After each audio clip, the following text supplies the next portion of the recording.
Saludos, les habla el profesor Rafael Rivero Varillas.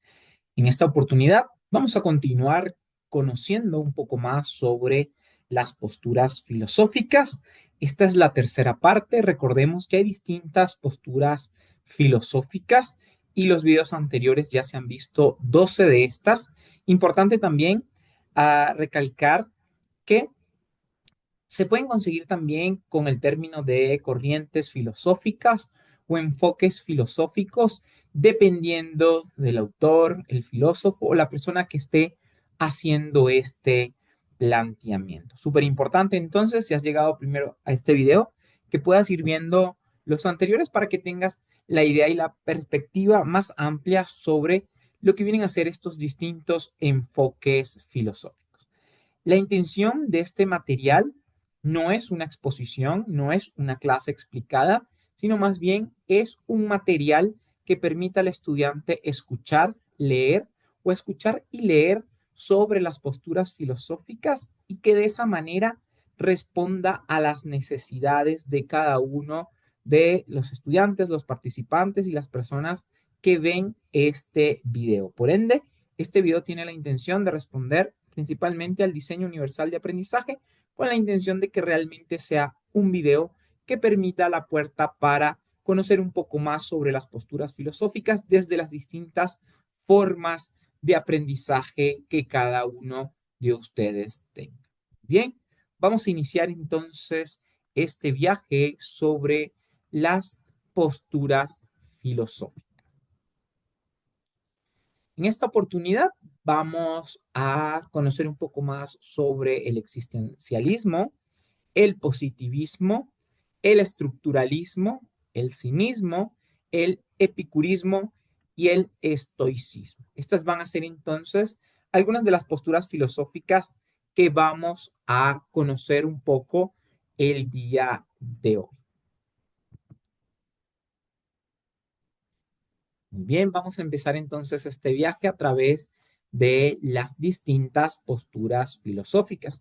Súper importante que puedan tomar nota, escribir o registrar las palabras que quizás no conocen, que tengan duda del significado. Recuerden que la intención de esta actividad es que ustedes también puedan ir mejorando sus destrezas comunicativas, su escritura, su expresión oral. Entonces, súper importante tomar nota de las palabras que desconocemos, buscarlas en internet, buscarlas en el diccionario, poder también ponerlas en uso va a permitir realmente que mejoren la expresión oral y la expresión escrita. Muy bien, vamos a empezar entonces el viaje por el existencialismo. Al hablar de existencialismo, va a ser importante que podamos entonces ir conociendo de qué se trata o qué plantea esta postura filosófica. Existencialismo destaca la libertad individual, la responsabilidad y la importancia de la elección personal, centrándose en la experiencia subjetiva y en la creación activa de significado en la existencia humana. Dentro de los principales exponentes vamos a tener a Jean-Paul Sartre, tenemos también a Albert Camus y en este caso a Soren Kierkegaard. Súper importante entonces estos tres exponentes dentro del existencialismo. Acá también es propicio recalcar que algunos de los exponentes no solamente van a aparecer en una corriente o en una postura filosófica, sino que incluso van a aparecer en algunas otras y recordar que esto es propio del ser humano. No se trata de que un individuo está solo dentro de una postura filosófica, de esa manera solamente entiende y comprende el mundo, sino que realmente el ser humano a través de la vida y en las distintas experiencias va a transitar por las distintas posturas filosóficas. Es importante entonces ser capaz de identificarlas, conocerlas y de esa manera poder también comprender un poco más sobre el comportamiento, las interrelaciones y la vinculación que surge entre las personas producto de las posturas, corrientes o enfoques filosóficos que cada uno de nosotros tenemos. Entre los exponentes vamos entonces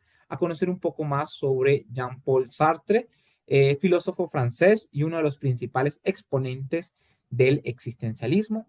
Su obra, El ser y la nada, aborda temas como la libertad, la responsabilidad y la creación de significado en la existencia individual.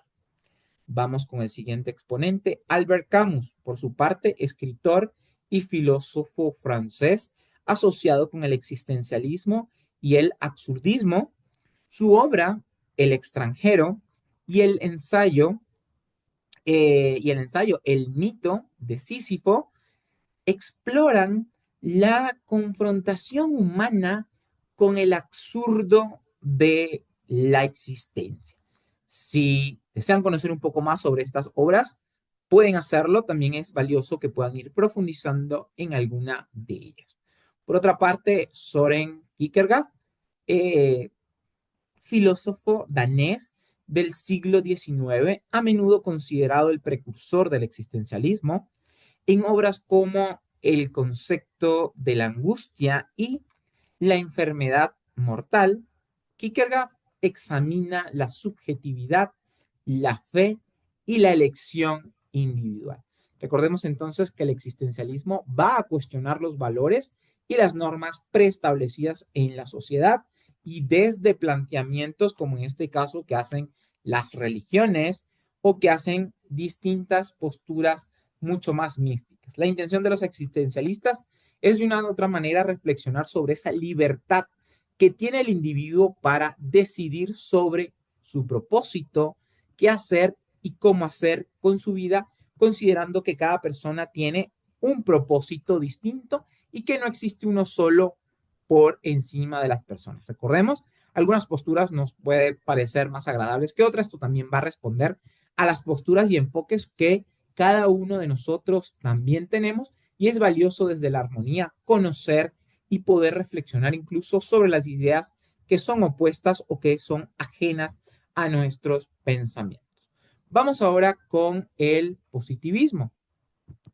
Cuando vamos a hablar del positivismo, es importante entonces que consideremos que consiste o sostiene que el conocimiento válido se adquiere a través del método científico y la observación empírica, rechazando la especulación metafísica y enfocándose en hechos verificables y leyes naturales. Al hablar de positivismo, sus principales exponentes van a ser Augusto Comte, también vamos a tener en este caso a Emilio Durkheim y a John Stuart Mill.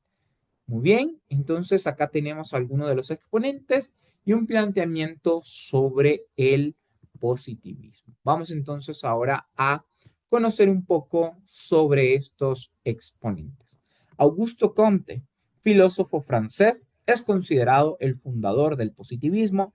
Comte abogó por la aplicación del método científico para entender la sociedad y propuso la idea de que el conocimiento pasa por tres etapas: teológica, metafísica y científica. Súper importante acá, palabras que no conozcamos, anotémosla, busquemos en internet, en el diccionario, busquemos el significado de ejemplos y utilicémosla en el día a día para mejorar nuestra expresión. Vamos ahora con el exponente John Stuart Mill, filósofo y economista británico, aunque también está influido por el empirismo y el utilitarismo. Mill compartió elementos del positivismo, especialmente en su énfasis en la importancia de la evidencia empírica y la observación en la formación del conocimiento. Por otra parte, Emilio Durkheim, sociólogo francés, aplicó los principios del positivismo a la sociología en su obra Las reglas del método sociológico. Durkheim abordó por el estudio científico de los fenómenos sociales y la aplicación de métodos empíricos en la investigación sociológica. Vamos ahora entonces a conocer un poco sobre el estructuralismo, otra postura, corriente o enfoque filosófico que vamos a ver y a conocer el día de hoy. Estructuralismo busca comprender la realidad a través del análisis de estructuras subyacentes, destacando la importancia de los patrones y relaciones que organizan la experiencia humana y social.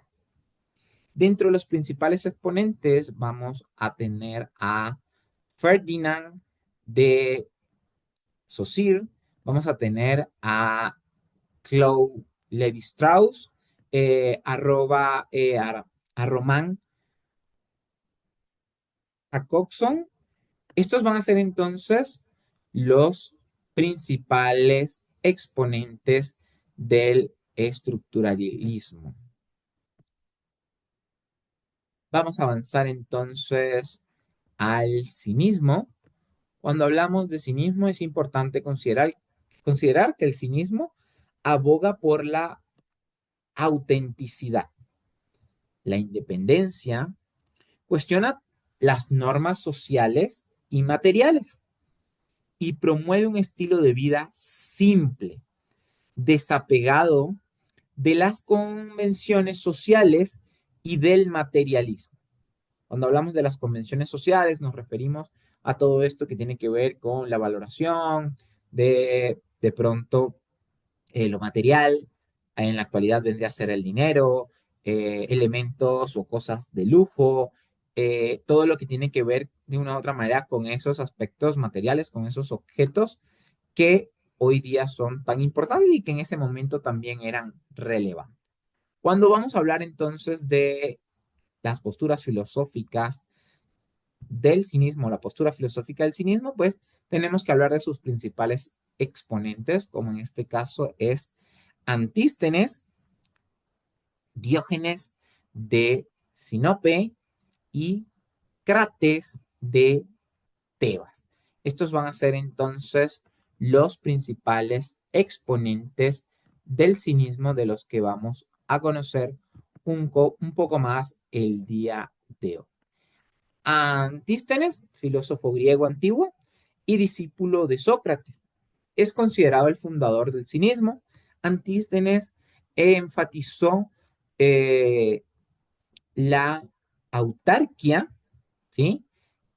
Esto es la autosuficiencia y la renuncia a los placeres materiales como medios para alcanzar la virtud. Por parte, Diógenes de Sinope, discípulo de Antístenes y uno de los cínicos más conocidos a nivel mundial y en la actualidad, Diógenes adoptó un estilo de vida extremadamente austero, rechazando las normas sociales y buscando la autenticidad y la honestidad, incluso a través de acciones provocativas y desafiantes. Acciones provocativas y desafiantes ante el poder establecido, ante los grupos sociales de poder en su momento. Y acá nuevamente sugiero que puedan buscar las palabras que le generen dudas, que desconozcan o que tengan poca claridad en lo que significa y sobre todo que las puedan utilizar. Vamos ahora con otro exponente, Crates de Tebas, filósofo cínico que vivió después de Antístenes y Diógenes. Crates también abogó por la simplicidad y la renuncia a los bienes materiales como medios para alcanzar la virtud y tuvo una influencia significativa en el desarrollo del cinismo. Entonces acá hemos conocido un poco más sobre esta postura filosófica. Si se dan cuenta y observan un poco más la imagen de Diógenes, Diógenes es una persona que se desapegó de los bienes materiales y podemos decir incluso dentro de categorías sociales actuales que de manera propia, por decisión personal, pues decide vivir en una condición muy, muy simple, sin objetos materiales, casi que en la calle, sin mayor cantidad de ropa, sin mayor cantidad de pertenencias, lo que indica que de una otra manera pues vivió sobre la postura y el enfoque filosófico del cual nos planteó y nos dejó como aporte. Vamos ahora por el epicurismo.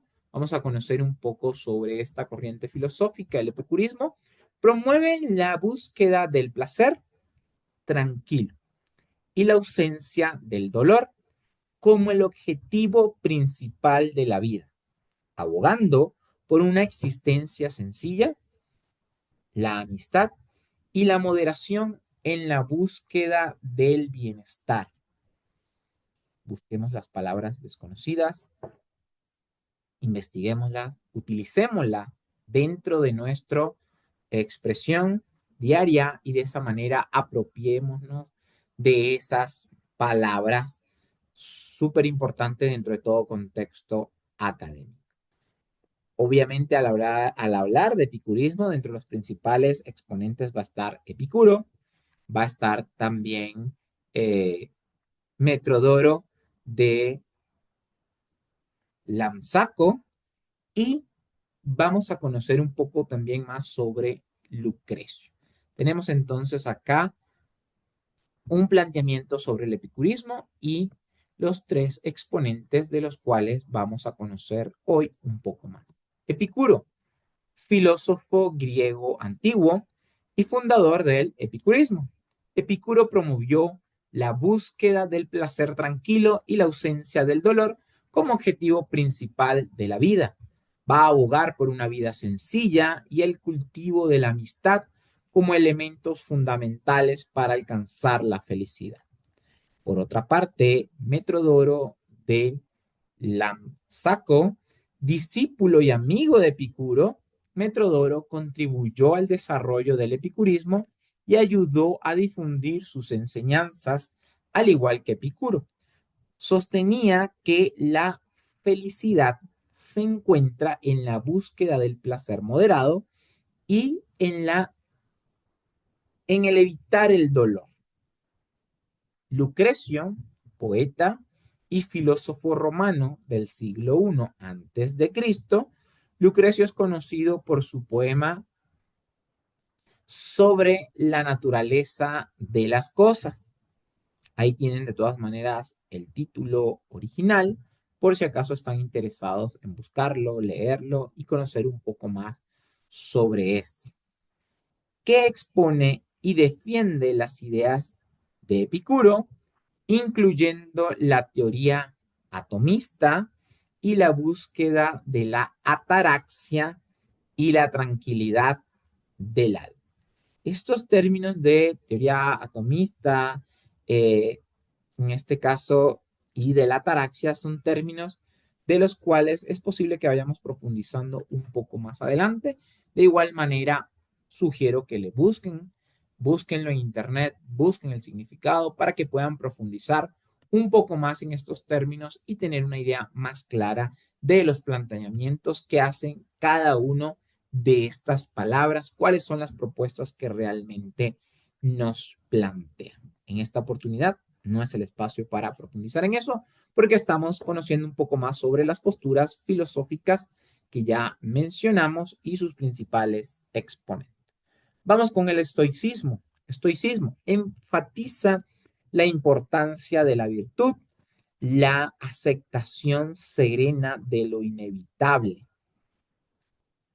la indiferencia hacia las circunstancias externas, buscando alcanzar la ataraxia, la paz interior y la sabiduría en la vida. Busquemos entonces las palabras y los términos desconocidos. Dentro del estoicismo, los principales exponentes van a ser Zenón de Sitio, en este caso Epicteto, y vamos a tener también a Marco Aurelio. Súper importante entonces que consideremos estos exponentes como los principales. No son obviamente los únicos. En la actualidad hay muchas publicaciones en redes sociales sobre el estoicismo. Hay en Facebook, Instagram, incluso en YouTube. hay comunidades propias que se han dedicado a ir explicando mucho más sobre el estoicismo, incluso sobre cómo podemos percibir el estoicismo en la actualidad. Vamos ahora con los principales exponentes. Zenón de Citión, filósofo griego antiguo y fundador del estoicismo. Zenón desarrolló las bases de esta corriente que promueve la ética centrada en la virtud, la aceptación del destino y la indiferencia hacia los eventos externos. Epícteto, filósofo estoico de origen griego, enseñó la filosofía estoica en Roma. Su principal obra, Enquiridion, destaca la importancia de controlar las reacciones emocionales ante las circunstancias externas y cultivar la virtud como camino hacia la paz interior. Marco Aurelio, por su parte, emperador romano y filósofo estoico, Marco Aurelio escribió sus reflexiones personales, conocida como meditaciones, donde expone los principios estoicos aplicados a la vida cotidiana de ese momento, resaltando la importancia de la autodisciplina y de la virtud. Vemos entonces que los estoicos van a estar directamente relacionados con la virtud, el asumir las situaciones que se suscitan en la vida y que no podemos controlar como situaciones que simplemente debemos aceptarlas. Algunos de ellos lo denominan destino, otros simplemente lo van a ver como situaciones que no controlamos y sobre todo van a buscar la indiferencia de los estímulos externos, las situaciones que ocurren externas, con tal de mantener esa virtud, porque para ellos lo más importante es poder vivir en paz con nosotros mismos, es lo más importante para la postura, enfoque o corriente filosófica denominada estoicismo. En esta oportunidad quiero darles las gracias por haber estado acá, prestando mucha atención. Recuerden que es súper importante que puedan ir tomando nota de las palabras, los términos desconocidos, investigarlos, compartirlos, hablarlos con otros compañeros, con otras compañeras y poder profundizar un poco más sobre las distintas posturas filosóficas con la intención principal de poder entender, comprender sobre la relación humana, sobre la interacción entre los seres humanos, porque a veces pensamos lo que pensamos, por qué decimos lo que decimos y sobre todo por qué hacemos estas cosas que hacemos continuamente y llegar a ese punto de reflexión y poder ser capaces de, desde el respeto, comprender las diversas formas del pensamiento, las diversas posturas, enfoques filosóficos que cada uno tenga y por ende las distintas acciones que cada persona decida dentro del marco obviamente legal que en el cual nos encontremos. Muchas gracias, espero que se encuentren bien. Se despide de ustedes. Hasta la próxima, profesor Rafael Rivero Varillas. Cuídense mucho. Chao, chao.